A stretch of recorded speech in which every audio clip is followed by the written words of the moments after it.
It was 2013. I remember the event very well. That time I was pastoring, and I had some really good friends, and they were runners. They were athletic, and they thought the best thing they could do for me was help me get into the sport of running. Prior to that, I didn't do much running apart from my own mom, but they thought it'd be good, and so they said, hey, let's get on a training schedule together. And so I said, okay, let's do this. And then they started training, and I didn't. But every so often, I would go out and take a walk. I thought that would be a good way to get this 10K in the beginning of my running career. We get to the event, and I had never been to one of these kind of running events. And they've got 3 different races. There's the half marathon, then you got a 10K race, and then you've got the 5K race. And they release them in waves. And the longer, tougher ones are released first, and then they work their way back. And I got there, and it was so exciting. Like there was so much life, and people were everywhere, and they were wearing their little running shorts and $5 million running shoes, and it was amazing. And I was in my basketball shorts because I obviously wasn't prepared for this event. My friends, they're walking through the area where there's a venue, and as they get to the other side, they say, hey, Icky, let's go. It's almost time to line up. The other wave is gone. We're the next wave, and you hear the burn. And so they get out there, and I said, I'm on my way. And as I'm walking towards them through the vendors, I noticed that the vendors gave things for free. Amen. Now, coming from somebody who is ghetto like myself, free is the magic word. So I could not pass up the opportunity to stop at the booths. There was free goo, there was free Gatorade, and then there was this thing with free bananas. And so I went straight for the bananas. And there was a line, and I waited, and I waited, and I waited, and I collected my bananas. Had them in my basketball shorts, had them in my sweatshirt, because 10K is a long way. You got to have bananas, you know. I was thinking about the banana sandwiches I could have on the way home. I was ready. And then I get out to the line, and I'm at the back of our wave because they've already given out the last signal, and pow, they go. And I begin to take off. And my friends were way ahead. And they were running. They had the course. And I was in the back, and I was making my way slowly and easily. And about, I don't know, not even a kilometer in, I realized the bananas were too heavy. I had to get rid of them, but I thought, no, I need the bananas. And so I kept them with me, and some little kids, they ran up next to me, and I started giving them bananas. They're like, thanks, mister. And one girl started to run with me, and I ran with her, and then she just got tired of going so slow. She's starting to taunt me, and I just want to trip her, and she just takes off. In the race, I find myself alone. I can't see anybody anymore. The track was, the course interweaved back and forth. They crossed each other many times. And at that point, I wasn't exactly sure who I was following. I had no one to follow, and I was out of bananas. And so I'm running along, and as the tracks, the course begins to cross and weave, I just took whatever felt right and felt good. At one point, I took a turn, and I keep running, and behind me, I see some of the volunteers pop out of nowhere, and they're waving at me, and I said, yes, I've got a fan base. I get to the finish line.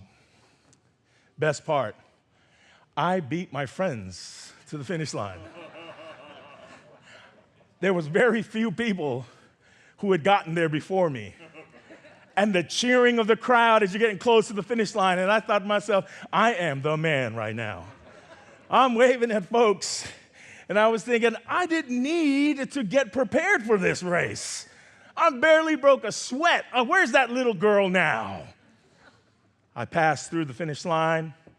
I waited for my friends. I waited a while, and then they come trudging in, and they're beat up, and they're tired, and as they pull into the line, they're bent over, and I said, boy, you look exhausted. And they said, yeah. I said, let's go check our times together. Let's go check our times together, because I knew that once we showed times, they would have to say, I was the man. We get to the timetable. Wife checks hers first. Husband checks his and says, that's pretty good. And I said, all right, I need to check my time. And Letty says, okay, can I have your tracker? And I handed my tracker in, and she types in the information, and she says, oh. And I said, oh, yeah. She says, no, I meant oh, like as in you're disqualified. I said, what? What? She said, yeah, apparently while you were running, you went off course, and you decided to take your own route and ended up here before anybody else did. And I said, nobody said anything. She says, yeah, they called you in. Those people who were your fans, they were waving you to go back around the correct way. But you were so caught up in what you were doing, you just thought you were doing the right race. And I said, so what does that mean for me? She says, well, that means you don't get a time, and you were actually disqualified from the whole race. Could it ever be that the church sometimes get caught up in the race and think that they're winning, when in actuality, we're not even in the right race? Could it be that the church is sometimes caught up in being right and caught up in doing things that we think is correct, that we miss out on being loving and being gracious? Could it be that the church sometimes care more about numerical growth than growing in love with Jesus? Paul is closing out this first portion of these 3 chapters, preached magnificently this weekend. And he closes it out with this intercessory prayer. It's a prayer as well as a prayer directive, and also it's a prayer of hope for resolve. It's a prayer because his posture is towards God. For this reason, I bow my knee before the Father, from whom every family in heaven and on earth takes its name. His posture of kneeling is an uncommon posture to the Jewish community, where their prayers are always in standing position. He takes this posture of kneeling, that comes with heavy connotations of humility, of pleading, of begging, something we often do, or they would often do as they came before authority or kings or debtors. They would often be in this position. It's a very, very uncomfortable position to be in. It's very vulnerable. And even today, many of us don't like to kneel. I don't like to kneel, mainly because I'm old. Somebody say amen. Look, if I'm going down to kneel, I'm going all the way down flat onto the stomach. I go prostrate because that position I can hold all night long. I can meditate and pray and be in deep thought, but the kneeling is painful. There's vulnerability in this uncommon position for Paul, almost as if the author of Ephesians is saying, something here needs to be pleaded. Something here is important. There is a vulnerability that the people of Ephesus needs to have before God, because there is something important about God, and there is something important that God has for the people. And so he's in this kneeling position. He postures this, and it's clear that God believes there's something important for the people. Because every family in heaven and on earth takes its name from you, Paul prays. This prayer, this portion of the prayer, really gives away his heritage, his Jewish roots, the mythos of Genesis. You and I would be able to be very familiar as we hear that. It takes us to that moment where God creates Adam, or humanity, in God's image. Oh, Paul says, all things in heaven, all of us on earth, was created in your namesake. And the people begin to think about humanity in its very birth, that God created us in his own image. And in God's image, we were made so that when we look at each other, we should be able to see that God's image lives in us. Paul is saying some beautiful things here. He wants to move away from the us versus them conversation. The us versus them motto is the motto of the empire that occupied the land they were all in. Difference is what the empire flourished on: hierarchy, status, family codes, reputation, and connections were all things the empire thrived on. If it wasn't their military might, it was their hierarchy and separation, the us versus the them. But the church wasn't the empire. The church is the place where all were the same in Jesus. And that should be true for the church today, shouldn't it? Paul's prayer invites people into a power dynamics. The followers of the way believed in a different kind of kingdom, a reverse kingdom, an upside-down kingdom, one where they were to cherish each other and everyone has been made in the image of God. That means when we come to the table, we don't get to choose who else comes to the table. That means we don't get to control the table. The table is not ours. We only get to pull up humbly onto the table of God and rejoice of whoever else shows up into that space. My mom is the best non-driving driver I know. Do you have any of those people in your life, non-driving drivers? Right? They sit right behind you and they've always got something to say because they drive better than you, but they never drive. My mom doesn't even have a license in America, but she will tell you exactly how to drive. One day, my dad says, hey, can you drive us to the pharmacy? I didn't have my glasses. I said, okay, I get in the car, and I'm beginning to drive. My dad is in the passenger seat. My mom's in the back, and as we're driving, my mom begins to tell me how I'm driving incorrectly. And then she begins to tell the people next to us that they're driving incorrectly. And she's continuing on, and I'm getting frustrated, and it's loud. And, Mom, why are you going on? And in the midst of this, I hear my dad on the side snickering away.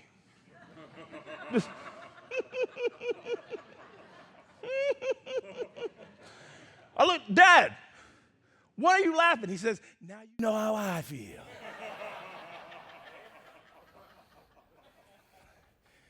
Sometimes the church wants to be driving a vehicle they have no business driving. The table is not ours to drive. We are to pull up and praise God that we were there and then welcome anybody else who's coming to the table. Here, Paul makes it clear to us that all families come under the name of the risen Christ in God who created us in the genesis of things. Jesus does this. If we're listening to Jesus in the book of Luke chapter 15 and we hear his parables, sometimes if we're not paying attention, we miss things, and then other times because they're just so in front of us, they're so blatant that we miss it. Jesus tells a story of going after the lost sheep, and there were 99 sheep at home. He goes after the lost sheep because the sheep was lost, but there's 99 sheep at home. So he leaves 99 what? Sheep at home to go find the lost sheep. You see, these were sheep, and that was sheep.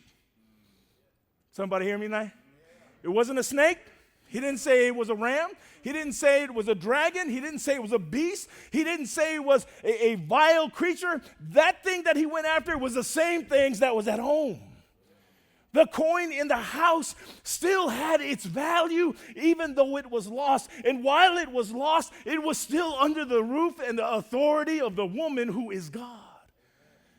The sons, both of them in their places as they went out their own way and were lost in their own way, were still both siblings and children, kindred of the Father. Image of God. So Paul, he extols God. He says, God, you are whom I come to my knees over. This emphatic moment, may the people know that you love us collectively the same. So Paul continues on. And he says, I pray that you may have power to comprehend. That's us. The work of this church thing calls us to collaborate with God. It is not God does everything and we come sit around and just be with God. God does the work and calls us to collaborate in the work. And when we don't, the church gets lazy. We say, like somebody says, hey man, we got a equality issue. We got an equity issue. Oh man, we'll be praying for you. We'll be praying that the Lord does something in your life. And the Lord said, I want you to go over there and do the work that you should be collaborating with me on. Because we were called as a church to do this good work. As a prayer of hope. Because it's not just directed towards those in Ephesus, but it speaks life to those who want to follow Christ. It speaks life through the love of Christ. To know the love of Christ that surpasses knowledge, so that you may be filled with all the fullness of God. We can see and treat each other as created in the image of God through and in the love of Christ. It's not the knowledge of the sophists who went around creating truth and knowledge and rightness, where they would debate. Ephesus was a huge epicenter for the thought of the wisdom thought and the wisdom teachers. Same for Corinth. Corinth wanted all of these sophists to come in and to teach their truth, and then they would debate and argue and hate on each other and fight. Again, the us versus them scenario. And so Paul writes in 1 Corinthians 13, which he wrote from Ephesus, if I have prophetic powers and understand all ministries and all knowledge, and if I have all faith, so to move mountains, but have not love, I am nothing. Maybe sometimes our church, we say that we have the truth, but that's not its complete form. Sometimes we get so caught up about being the church of the truth that we miss the truth and the life and the way in Jesus. I liken better that we're the church of present truth, a position of humility, a position that says we are true to what is right now, but in the future, if we get a fuller light, or if we find out the light we've been following is completely wrong, we should move from that. We'll never be so married to a truth that we can't let it go for the sake of love. If you love in God's fullness today, tomorrow, that same fullness of God's love is still the same activity.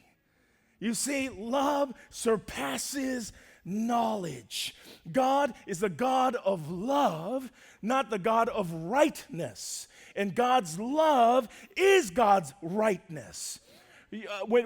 On that time, you go back to the book of Genesis really quick, God is up there and Adam and Eve, who's on the corner of the universe, and some little dirt ball floating around somewhere, and they mess up. All of the angels come near God, all of the elders, all the seraphims, and they look at God, and they see this one small, dirty little corner in the universe, and they say, God, now, if you start over, that would be the right thing to do.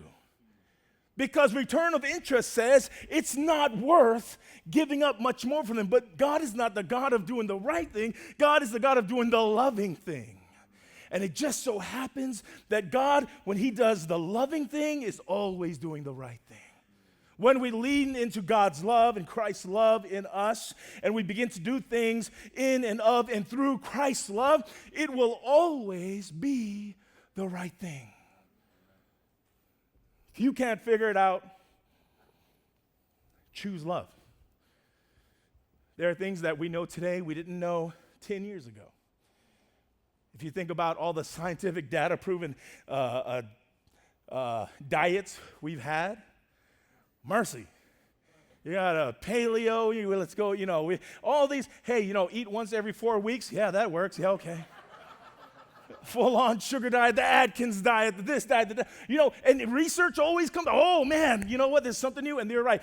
Just last week, somebody was telling me, yeah, we just found out, we're doing some data research stuff, and we just found out that eating twice a day and then fasting between them is the best way to go. And I said, oh, that's the Ellen G. White diet. She had that from way back in the day. You see, we're always constantly learning something because learning is a part of progress and change. So let's not be so married to what we know today that we can't be more loving today. Let's not be so caught up in our voice of prophecy that we lose our prophetic voice for the world today. It may very well be that the people we need are the ones we've been turning away our friendship, our church, our care, and our finances. I'm going to close with a quick story. It's one I tell. It's a very familiar one of mine, but I think it fits so well because most of us in this space know about the Adventist heritage. We all kind of come from that place. I do. I went to Adventist education my whole life, most of it. I went to academies, and academies are funny spaces because, we're all academies, but we have such horrible, rivalries, right? What school are you from? What school are you from? And Adventists, if you didn't go to an Adventist school, and if you're not Adventist, man, bless you. You're lucky sons of peoples. The Adventists, man, we're like, what school are you from? Where's your school? And then we make everything a competition because we're like passive aggressive, right? So we'll do it at choir fests. Oh, that choir singing that song, let's do ours, right? Oh, you want to let's go, let's battle up. Yeah, dog, we got him, yeah. We turn everything into a competition. Bible Bowl. What? I went to a good school, and I was in basketball. It's one of my favorite sports, and I played the 5 position, so I'm a center. I'm a big guy. I'm not really tall, but I'm really, broad, and so that was my position. And, when other schools would come face us, they'd always know, oh, man, Icky's that school there. Man, he's scary. Just look at his size. Look at his hair. And yeah, that is racist. Just going to call it out. My senior year in the 90s, that's the 1900s, I was well known by most of the schools as being the one who pretty much dominates the center. It's just hard to play against me, where they make us denser than most human beings. But a new guy arrives on the scene, and he goes to a rivalry academy school just about an hour away. And he came from public school. And to Adventist people, if you came from public school, that's like coming from prison. You know what I'm saying? You all know what I'm talking about. Oh, dang, he was in public school? How many years? What did he do? Right? It started going around the grapevine. Hey, did you hear about, oh yeah, I heard about him. Oh, did you? Yeah, he's real tall. He's like 6'7". Yeah, he's athletic. He went to public school. Oh, yeah, he's tough. I heard about his athletic skills, and it was making me angry because I'm the guy. People talk about me like that. And sure, it was not appropriate, but I loved it. How dare they start talking to him about him like that? And so I heard about him, and so I was like, okay, here we go. We're coming up to one of those college events where all the basketball teams get together and they play each other. And I said, at this tournament, I'm going to get his number. And so we get there, his school pulls up, and sure enough, I had yet to play him, but there he came in 6'7", dark chocolate, just ripped all over the place. Worst part about it is he was always smiling. That just made me so angry. Why are you smiling right now? Hey, what's up, man? What's up? Hey, yo, what's up, man? Everybody loved him. Oh, he couldn't get on my nerves anymore than this. We get on the basketball court. We stand in the middle. The ref's got the ball, and he throws the ball up, and I jump. I just take off, and I head up to get that ball, and on my way up, like black lightning, he just went right past me. And he kept going and going and going. And I was like, why? He taps the ball, and just like a wonderful gazelle, he just cruises on down to the court. And I get down there, and I'm thicker than him, so I put him on my back, and I lock him in. And now he's trying to get around, but he can't because I'm too thick. And so I held him there. Whispered, hey, you know who I am? You know who I am. He's trying to fight through it. He's trying to get through it. End of the first quarter, I jump up to grab a rebound, come down, and I beat him to the ball. So I'm coming back down to earth, and he cuts underneath me. He just takes out my legs completely. And my ankle blows up, just almost immediately like an airbag. Poosh! And I was like, ah! And everybody was like, ah! And the tee out, and the coach pulled me out, and I was so angry. I said, he did that on purpose. That guy was trying to hurt me. He's trying to make a name. Look at him. I'm going to get it. And I said, Coach, put me back in. And Coach was like, Icky, you can't walk. I said, put me back in. He says, why? I said, because in 30 years from now, they're going to keep telling my story. When I busted my ankle and I played and won. Nobody remembers the story. This was my moment. This is about me. Come on. So coach puts me back in. I barely limp around. It was horrible. They pulled me back out, and I sat on the side, and I was so angry. I was fuming, and I watched them continue to score and score and score, and they won. And at the end of the game, here, let me show you a picture of him, because he actually stood with us. That's him right here. It's this guy here. Look at him. Look, he's smiling. Come on. Now, you notice how we're not standing together. This is my teammates. They actually started liking him. So I had to, hey, stop liking the dude. This is our enemy. You can take that picture down. At the end of the game, I'm so angry. I said, how dare this guy? He's going to hear it from me. This is going to go down. You know what happened to this cat? You know what happened to him? You go put that up. Yeah, he married my sister.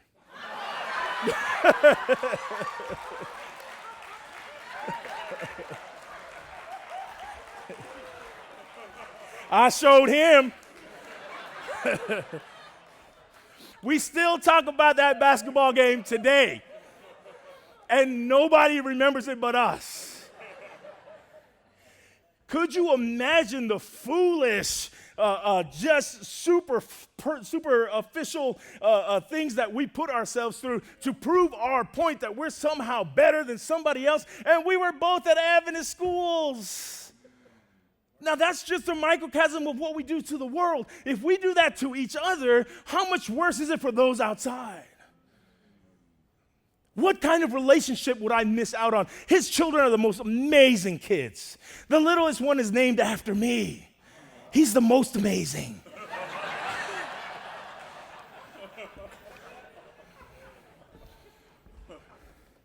All for a desire to be right and to be known for who I was. I could have lost one of the most beautiful relationships in my life. Church, how many beautiful relationships are we sacrificing to be right? Love, it surpasses knowledge.